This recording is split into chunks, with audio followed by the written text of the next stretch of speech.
faithful viewers. This is Doc Eon. Welcome to my update video for Monday, the, 6th of July, 2015? And to begin with fully painted minis, we're on the Malifaux crew here, and the basic Malifaux crew out of the box is done. You've seen the Rattler before. Newly finished are the Sabertooth Kerberos, the three-headed Sabertooth Tiger, Marcus, the master of the crew himself, and his henchwoman Miranda. And as you can see, I've painted them pretty much the same as the pictures on the box, except that I painted his flame blue as in the cover art instead of yellow-red as it was on the picture on the back. And now I've done the OSL on his face and clothing there as well. That's in fact the thing I'm most pleased about, this lighting effect I did on Marcus. I think it came out pretty well. I'm less happy about the skin tones on Miranda, or so-so. The leather straps, I don't know, they were difficult. They resisted me. And the most unhappy thing is the stripes on the tiger.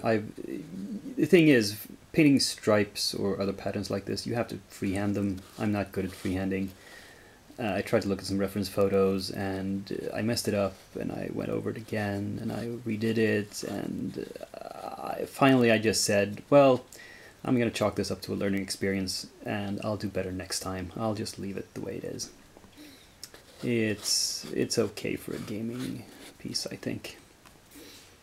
And I put some work into the bases to make them look suitably wilderness-like. I was uncertain whether I wanted to do the blue thing. I did initially have a plan to simply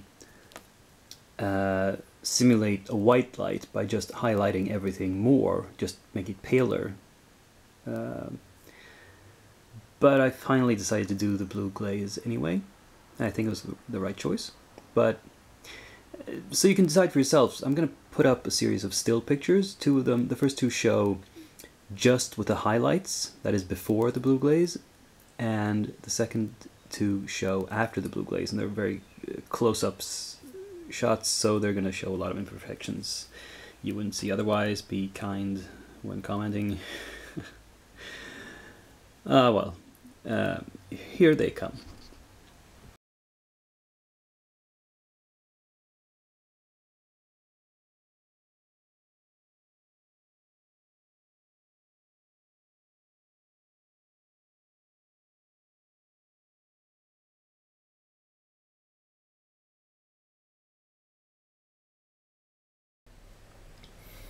Now these are what I'm currently working on for additions to my Malifaux crew.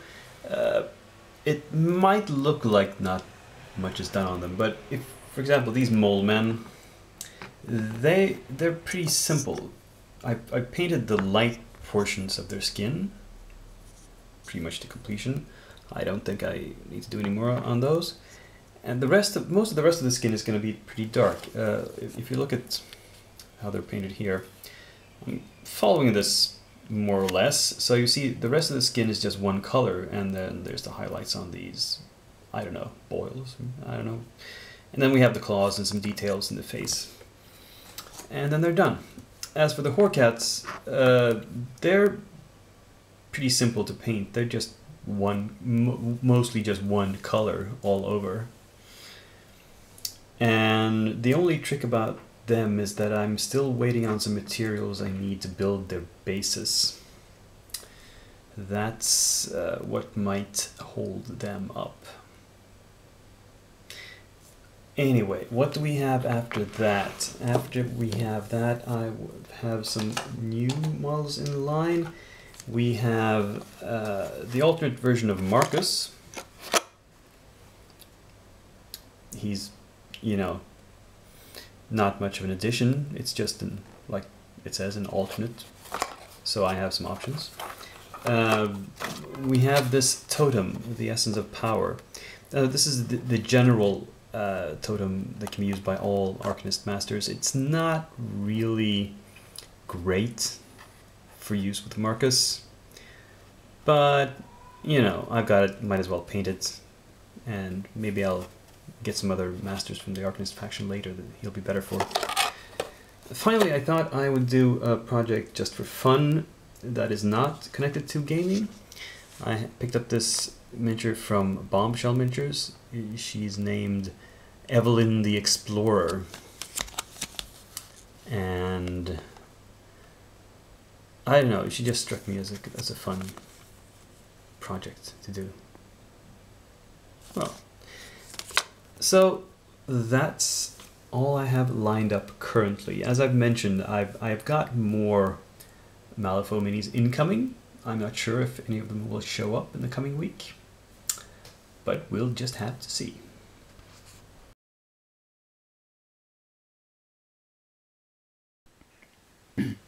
So for today's Bones report, up front we have some Cthulhuoid monsters. We have the big eye creature, which I think is just funny. And we have the Shoggoth or whatever. This one was actually a bit tricky to paint in that he... I wanted to actually pick out all the teeth and all the eyes. That took a little while. The basic colors of it were simple. They were just kind of slapdash. Interesting part, I don't know if you can tell, but there's actually a victim down there in the gullet, a little skeleton. Can you see? And I actually got a whole bunch of human or humanoid dudes done as well. We have these little guys. First off, there's some sort of gnome wizard, a kind of halfling ranger or something, and some other kind of gnome, I don't know, druid or something. Not sure what she is. And then we have the ladies of the group. Again, an archer who seems kind of elven in her features and is well armored. Some sort of wizard in scant robes with both a staff and a sword. And finally, an armored, two-sword wielding female warrior. And then we have the guys, or at least I think this is a guy. He's kind of androgynous. Some kind of thief, I believe, who's snatched something and is pointing somewhere. I don't know. We have a couple of... This is a barbarian of some sort. With both... I'm not sure how he's wielding that mace with just one hand, but... I don't know. If he's tough enough to have, you know, the pelt of a monster with these big claws, wearing it as his sort of half tunic, then he's pretty tough. And another kind of barbarian dude, this one a little bit older, he's kind of bald with a beard, and he's got a big fur cloak and an axe and a sword. Well, that's this week's haul in Bones. Now, as for coming attractions in the world of Bones, well, you can see here there's, you know, the ones left over from last week that I haven't gotten around to yet. The fishmen, the mermaid, the kelpies, and the Cthulhu guy. I've primed up a few new ones. We have this massive sort of skeleton lord on a throne, and a gaggle of smaller skeletons.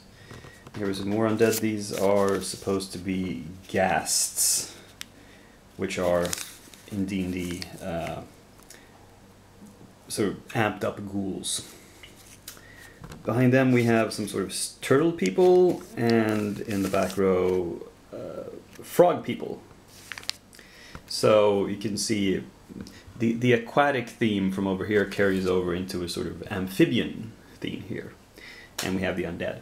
Now, honestly, I think the undead are probably going to jump in the queue and get painted first because I know exactly how to paint them. You know, skeletons I can knock out in a matter of minutes, minus the drying time of the paint.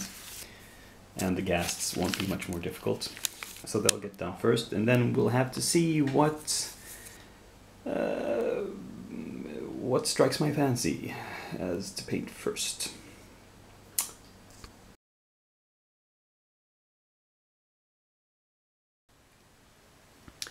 So what happened, you might be wondering? Well, I splurged on buying a lot of Malifaux. I've been getting heavily into that, and I was just sorely tempted to go buy some new models. It's kind of also a rush because I'm trying to buy up all of the old first edition metal kits that I want while I can still find them. I mean, there's already some that I can't find. They're out of stock everywhere. Because I find that in many instances I prefer them to the new plastics, not necessarily aesthetically or for painting, but for gaming. I tried gaming with some borrowed minis that were the new plastics, and they just feel a little bit flimsy to me. I'm scared to use them. I mean, they're not... say what you will about GW. Well, you can see some GW in front of you right now. I mean, aesthetically I don't like them because they're so chunky, not very realistic proportions, but that's actually good for gaming because it means they have some solidity to them. Malifaux miniatures are more realistically proportioned, but that means they are also flimsier. So it's a trade-off. Anyway, why am I showing you these old beastmen that I painted about a year ago? Because I just felt like it. Because I wanted to talk about Age of Sigmar.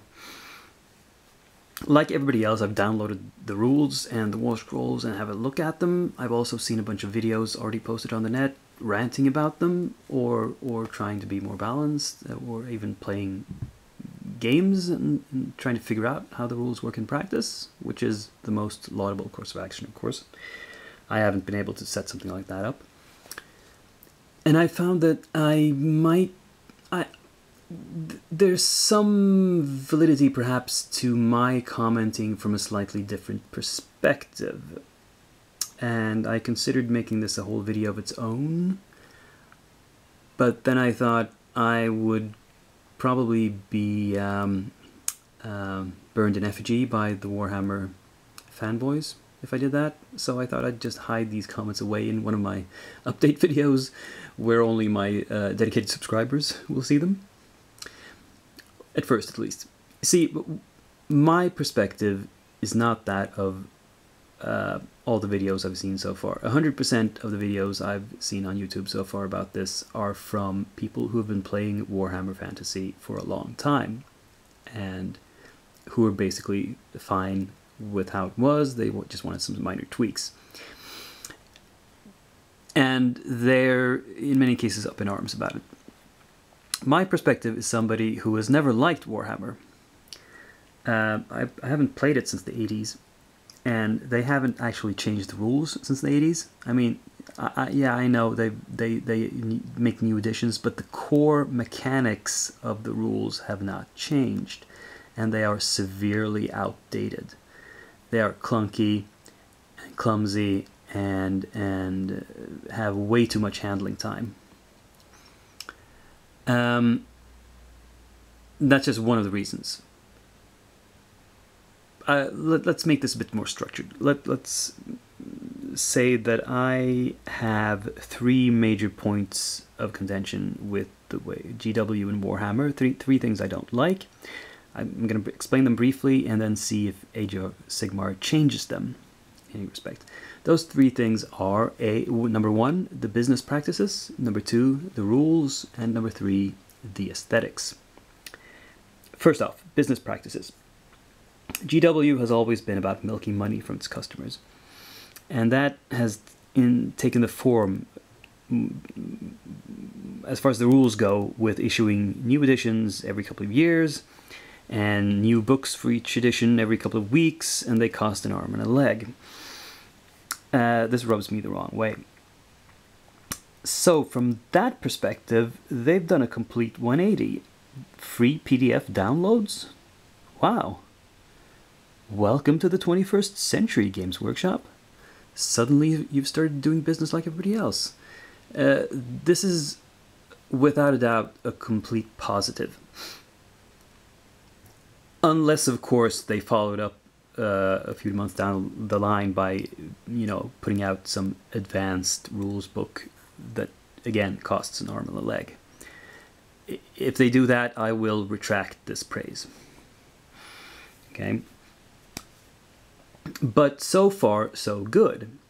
Point one, they've actually solved all my criticisms. Things are looking up. Point two, the rules. I started out ranting about this. I could rant about rules for a really, really long video. At least 15-20 minutes. But let me just say that I did not like the way Warhammer Fantasy or Warhammer 40k is built up. There's too many die rolls, there's too many calculations, and it's just too many layers that are unnecessary and get in the way, and also don't make sense in the end. From that perspective, the new rules are a step in the right direction. The simplified stat line, the removal of chart lookups, and just the streamlining of the rules. It makes sense. I'm in favor of the streamlining. Now, there are some signals that the streamlining might have gone a little bit too far, in that I've heard a lot of complaints about this. Some seem more valid than others. Some complaints are just stupid. But I'd say the jury is still out. It might be that these rules need a little bit of polishing. But I'm cautiously optimistic. On point two, I'm cautiously optimistic. This is probably an improvement. I am willing to give this a try. I would be willing to, if I found somebody who wanted to play a game or three with me, I would be willing to test these rules. So it's looking great so far, isn't it? Well, we get to point three, the aesthetics. We have the models they have showed. And oh, Games Workshop. Well, if they improved in the first two respects, then on the third they have instead doubled down. They have taken everything I dislike about Games Workshop's aesthetics, and they have cranked it up to 11. These models are some of the most horrendous crap I've ever seen. Now, if you're a GW fanboy, you're probably gasping in shock and horror, but I don't have time to explain this fully in this quick update. It will take me a long time to explain my stance on aesthetics and art in miniatures. I'll just say that, yeah, they have not changed their game plan as far as the look of the game goes. So what's my conclusion? Well, as I said, I'm willing to try out the rules. I'm never going to buy those miniatures. So I would only play this game with proxies. I would use miniatures from other companies, which is obviously pretty easy to do. I mean, the War Scrolls they've issued is for all these generic armies, like, humans and elves and dwarves and orcs and undead and whatever. And I mean, heck, an elf is an elf is an elf. A skeleton is a skeleton is a skeleton. I mean, you can put together an army for use with those War Scrolls from any old miniatures you can find. It's not a problem. So yeah,